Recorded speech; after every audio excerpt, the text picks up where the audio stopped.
दिसंबर का महीना था और उत्तर भारत में हड्डी कंपाने वाली ठंड पड़ रही थी। हवा में नमी थी और ऐसा लगता था जैसे सूरज ने छुट्टी ले ली हो।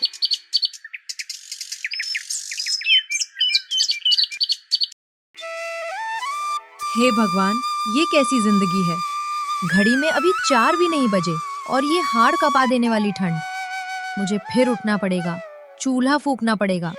इस घर में कुछ तो अच्छा नहीं है। देखिए, कल रात भी उस टूटी खिड़की से कितनी हवा आ रही थी। मेरी हड्डियां अकड़ गई हैं। मेरे मायके में ये सब नहीं था। कम से कम एक गर्म लिहाफ तो था। यहाँ तो सब कुछ सड़ा हुआ है। विनोद की आहट सुनकर कविता करवट बदलती है, लेकिन फिर मजबूरी में उठकर गुस्से से बड़बड़ाती हुई जाती है। वो सर्दी में कांपते हुए मफलर कसकर बांधता है और अपनी माँ की ओर देखता है, जो पहले ही उठकर पूजा की तैयारी कर रही होती है। माँ, आप इतनी जल्दी उठ गई? आपको मना किया था, ये ठंड बहुत तेज है। मैं सब कर दूंगा। अरे नहीं बेटा, तू जा, तुझे खेत पर देर हो जाएगी। ये सब तो मेरा रोज का काम है, मुझे आदत है। और ये ठंड, ये तो भगवान की मर्जी है। हम गरीब लोग हैं बेटा, हमें तो इसकी भी आदत डालनी पड़ेगी। कविता किचन के दरवाजे पर आकर दोनों को सुनती है और तंज कसती है।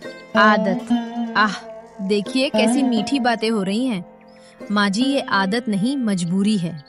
और मुझे ये मजबूरी पसंद नहीं। अगर इस घर में थोड़ी भी इज्जत होती तो मेरा पति किसान का काम नहीं कर रहा होता। और अगर थोड़ी भी सुविधा होती तो आप इस जालिम ठंड में सुबह सवेरे कांप नहीं रही होती। कविता, कैसी बातें कर रही हो? मेरा काम करना गलत है? हाँ, हम गरीब हैं, लेकिन मेरे काम से ही ये घर चलता है। काम? कौन सा काम? खेती, जहाँ पूरे दिन मिट्टी में सनो, न कोई तरक्की न कोई चैन, बस हर वक्त अभाव। देखिए बाहर कैसा कोहरा है। मैं अंदर बैठी कांप रही हूँ। मेरी उंगलियां काम नहीं कर रही हैं। और इस घर में न कोई गर्म हीटर है, न ठीक से रहने का कोई इंतजाम। क्या यही हमारी जिंदगी है? बस ठिठुरना और घुट घुट कर मरना। अरे तुम लोगों का ये रोज का हो गया है। मैं तुम सबकी हर कमी को एक दिन जरूर पूरा कर दूंगा। हमारे घर में भी गर्म हीटर होगा और हमारा घर भी ठंड में गर्म रहेगा। मैं जा रहा हूँ, मोनू का ख्याल रखना। विनोद घर से शहर चला जाता है, लेकिन सावित्री और कविता में बहस होती रहती है। बहू, ये घर हमारा है, जो है सो है। भगवान ने जो दिया है उसका शुक्र करना सीखो। और हाँ, अगर तुझे ठंड ज्यादा लग रही है तो तू अंदर रह, मैं चाय बना दूंगी। अरे वाह, आप तो बड़ी महान हैं।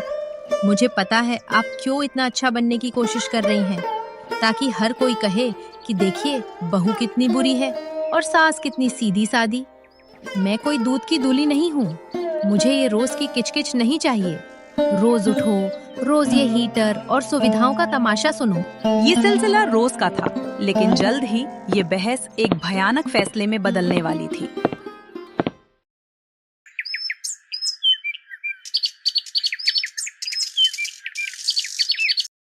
कई दिन बीत जाते हैं। पानी ठंड की वजह से पानी जम जाता है। ये पत्थर जैसा पानी, मैं ये काम नहीं कर सकती। मेरे हाथ सुन्न हो रहे हैं। आज तो हद हो गई। और ये माँ जी, इन्हें देखिए, ये शांति से भजन गा रही हैं, जैसे कुछ हुआ ही नहीं। इस घर में केवल मैं ही काम करने के लिए हूँ क्या? इनकी वजह से ही विनोद को ये सब करना पड़ रहा है। अगर ये थोड़ा भी साथ देती, नहीं, ये तो बस अपनी पूजा पाठ में व्यस्त रहेंगी। बहू, क्या हुआ? इतनी सुबह सुबह क्यों चिल्ला रही है? मैं तुझे क्या कहूँ? मैं मदद कर सकती हूँ, लेकिन तू तो मुझे छूने भी नहीं देती। कहती है मेरा शरीर तापता है, मुझसे काम नहीं होता। क्रोध से आग बबूला होकर पानी का लोटा जमीन पर पटक देती है। हाँ, आपसे नहीं होता और मुझसे होता है क्या? ये घर, ये ठंड, ये गरीबी, सब आपकी वजह से है। आप जानती हैं मेरे पति को आपसे कितना लगाव है। अगर आप नहीं होती तो शायद हम शहर में होते, एक अच्छे घर में, जहाँ हीटर होता, गर्म पानी होता। आपको दुनिया के बारे में इतना ही मालूम है। आपके घर के पड़ोसी में ठंड से बचने के लिए गर्म हीटर आया कि आपको मंगवा सकती हो। और हाँ, ये आपका घर नहीं है, ये विनोद का घर है। और जब तक आप यहाँ रहेंगी, ये ऐसे ही टूटा फूटा रहेगा।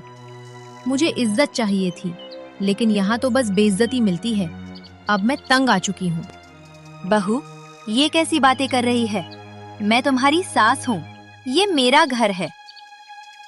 इस घर को भी हमने बनाने में बहुत मेहनत लगाई है बेटे, ऐसे मत बोला करो।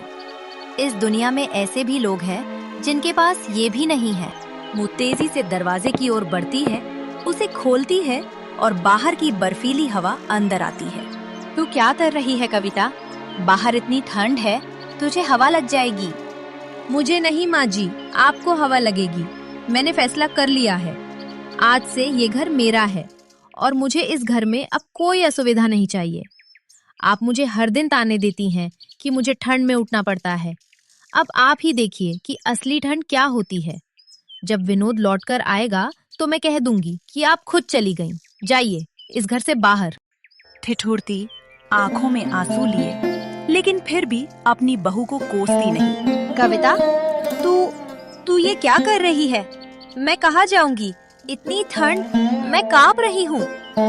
जहाँ मर्जी हो जाइए, मुझे कोई फर्क नहीं पड़ता। मुझे अब शांति चाहिए। इस घर में ना कोई हीटर है, ना कोई सुविधा। तो कम से कम एक आदमी तो कम हुआ जो मुझे काम के लिए ताना मारेगा। वो सावित्री देवी का हाथ पकड़कर उन्हें लगभग घसीटते हुए दरवाजे के बाहर कर देती है। सावित्री देवी के पास केवल एक हल्की शॉल थी। उनकी नजर मोनू पर पड़ती है। मोनू, मेरा बच्चा। बहू, मैं जा रही हूँ, पर मोनू को अकेला मत छोड़ना। ठंड बहुत है, वो खेलने बाहर न चला जाए। आप अपनी चिंता कीजिए, मुझे पता है मेरे बेटे को कैसे संभालना है। अब मुझे शांति मिलेगी। इस घर में ना कोई हीटर है, ना कोई सुविधा, तो कम से कम एक आदमी तो कम हुआ। दरवाजा जोर से बंद कर देती है। कविता कुछ देर चैन की सांस लेती है।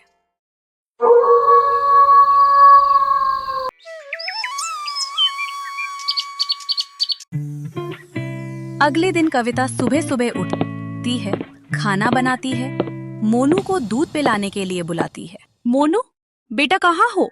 आ जाओ, खाना खा लो। कोई जवाब नहीं। कविता कौंखरे में जाती है। मोनू, तुम कहाँ छिप गए? ये खेलने का समय नहीं है, ठंड बहुत है। वो पूरे घर में देखती है, मोनू कहीं नहीं है। अरे कहाँ गया ये बच्चा? दरवाजा तो मैंने बंद किया था। वो देखती है कि पिछला दरवाजा खुला है। ओहो, लगता है वो खेलते खेलते बाहर चला गया। कविता के चेहरे का रंग उड़ जाता है। बाहर घना कोहरा और जानलेवा ठंड थी। उसका हृदय तेजी से धड़कने लगता है। नहीं, इतनी ठंड में वो कहाँ गया होगा? वो तुरंत बाहर भागती है। ठंड अब उसे डरावनी लग रही थी, क्योंकि उसका बेटा उसमें था। काका, क्या आपने मेरे बेटे को देखा है? लाल स्वेटर पहना है उसने। इतनी ठंड में वो कहाँ गया होगा? कोई मेरी मदद करो, मेरे बेटे को बचा लो। मैं सुबह सुबह खाना बना रही थी, तभी वो न जाने कहाँ चला गया। नहीं कविता बेटी, मैंने उसे कहीं नहीं देखा। मैं तो अभी घर से आ रहा हूँ। इतनी ठंड पड़ रही है, अब वापस घर जा रहा हूँ। उसे जल्दी से खोज लो, नहीं तो उसे ठंड लग जाएगी। कविता यह सुनकर आगे निकल जाती है मोनू को खोजने के लिए। हर गली छान मारी, लेकिन मोनू का कोई निशान नहीं मिला। उसे याद आया कि जब वो अपनी सास को बाहर निकाल रही थी, तो सावित्री देवी की चिंता का पहला शब्द मोनू था। दादी का प्रेम सुविधाओं के अभाव से बड़ा था। हे भगवान, मोनू, मुझे कहाँ मिलेगा मेरा बेटा? मेरी आंखें, मैं क्यों इज्जत और सुविधा के पीछे भागी? मेरा बेटा वो ठंड से जम रहा होगा। मैंने अपनी ही माँ को बाहर निकाला और अब मेरा बेटा। भगवान, ये कैसी सजा है? मैं अपनी हर गलती को सुधार लूंगी और अपनी सास को भी खोज लाऊंगी। तभी उसे गांव के बाहर बने पुराने टूटे हुए शिव मंदिर की याद आई, जहां सावित्री देवी अक्सर एकांत में बैठती थी और मोनू उनके साथ खेलने जाता था। यह एक पतली सी उम्मीद थी। ठंड और डर से लगभग पागल होकर सड़क पर भाग रही है। वह हांफते हुए मंदिर की ओर भागती है। मंदिर के पास पहुंचकर उसे एक पुरानी टूटी हुई छोटी कोठरी के पास हल्की सी आवाज सुनाई देती है। माँ जी, क्या आप यहाँ हैं? मैं पागल हो गई हूँ, मुझे माफ कर दीजिए। क्या आपने क्या आपने मोनू को देखा? कोठरी के अंदर से धीमी थकी हुई आवाज आती है जो ठंड से कांप रही थी। कविता, तू यहाँ इस ठंड में? हाँ, वो यही है। वो कोठरी में आती है। जो दृश्य उसने देखा उसने उसके कलेजे को चीर दिया।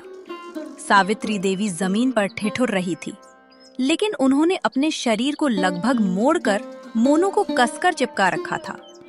उन्होंने अपनी पतली शॉल और अपने शरीर की गर्माहट से मोनू को बचाने के लिए छिपा रखा था। मोनू सो रहा था और वो सुरक्षित था। माँ जी, मोनू मेरा बेटा। बहू, कल जब तूने मुझे दरवाजे से बाहर निकाला, मैं यहाँ आ गई। आज सुबह ही मैंने उसे रोते हुए देखा। वो मुझे ढूंढ रहा था। वो डर गया था। ठंड बहुत थी। मैंने सोचा मैं मरी भी जाऊं तो इसे गर्माहट देती रहूंगी। ये मेरा पोता है। ये मेरी जान है। माँ, दादी ने मुझे बचा लिया। यहाँ बहुत ठंड है, पर दादी गरम थी। ये दृश्य कविता के लिए जीवन का सबसे बड़ा पाठ था। उसकी सास, जिसे उसने बेरहमी से घर से बाहर निकाला, उसी ने अपने शरीर की अंतिम गर्माहट से उसके बेटे को बचाए रखा। माँ जी, मुझे माफ कर दीजिए। मैं अपराधी हूँ। मैं कितनी अंधी थी। मुझे लगता था कि आप मेरी असुविधा हैं, पर असली मुसीबत तो मेरा अहंकार था। आप कितनी महान हैं। मैंने आपको इतनी जानलेवा ठंड में छोड़ दिया और आपने मेरे बेटे को बचाया। आप इस घर की सबसे बड़ी गर्माहट है, ना कि कोई हीटर। वो उन्हें रजाई ओढ़ाती है। उठिए माँ जी, हम घर चलते हैं। मैं आपको गर्म पानी दूंगी, आपको आग के पास बिठाऊंगी। अब मुझे कोई सुख सुविधा नहीं चाहिए। मुझे बस आपका साथ चाहिए। मैं आपकी सेवा करूंगी। जैसे आपने मोनू को बचाया, मैं आपको बचाऊंगी। मुझे माफ कर दीजिए माँ जी, मेरी आंखें खुल गईं। कमजोरी में भी मुस्कुराती हैं, कविता के सिर को छूती हैं। बहू, बस यही चाहिए था। मुझे पता था तू मेरी बात सुनेगी। मेरा पोता, मेरा मोनू, वो तुझे एहसास कराएगा। माँ का हृदय अपने बच्चे को ठंड में नहीं छोड़ सकता था। तू भी मेरी बेटी है। जा, अब हम सब मिलकर रहेंगे और इस ठंड से लड़ेंगे। कविता उन्हें सहारा देती है। मोनू अपनी दादी और माँ दोनों को कसकर पकड़ता है और घर लेकर आ जाते हैं।